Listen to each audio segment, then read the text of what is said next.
Quand, dans mon entourage, une grand-mère se plaint de ce que ses petits-enfants ont déserté l'Église, il y a toujours à côté une voix sentencieuse pour dire « Nul n'est prophète en son pays ». J'ai cherché partout cette phrase que nous connaissons tous. Eh bien, elle vient de l'Évangile, tout simplement, mais pas exactement sous cette forme-là. Les 3 évangiles synoptiques, Matthieu, Marc et Luc, racontent cet épisode. C'était au début de la vie publique de Jésus. Il avait déjà pris ses habitudes à Capharnaüm, au bord du lac de Tibériade, dans la maison de Simon-Pierre. Mais un jour, il a décidé de retourner à Nazareth, le village de son enfance.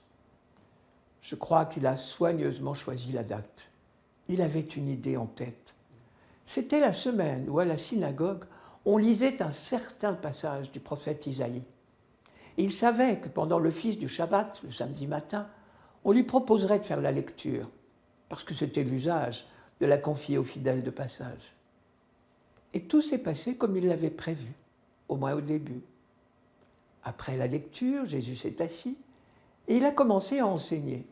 Au début, tout le monde s'est extasié. On se demandait d'où lui vient cette sagesse. Et puis le vent a tourné. Pour qui se prend-il ? Pour comprendre ce revirement, il faut aller lire dans le récit de Luc le texte d'Isaïe qui était la lecture du jour. Il concernait la venue du Messie, je cite. « L'Esprit du Seigneur est sur moi, parce qu'il m'a conféré l'onction, pour annoncer la bonne nouvelle aux pauvres, proclamer aux captifs la libération et aux aveugles le retour à la vue, renvoyer les opprimés en liberté. » Et dans son commentaire, Jésus a dit « Aujourd'hui s'accomplit ce passage de l'Écriture que vous venez d'entendre. » On a peut-être mis un moment à mesurer l'énormité de cette affirmation. Il se prenait carrément pour le Messie, et ça c'était impensable, inacceptable. On connaît sa famille, son père, le charpentier, Marie, sa mère, et puis il a des parents dans le village.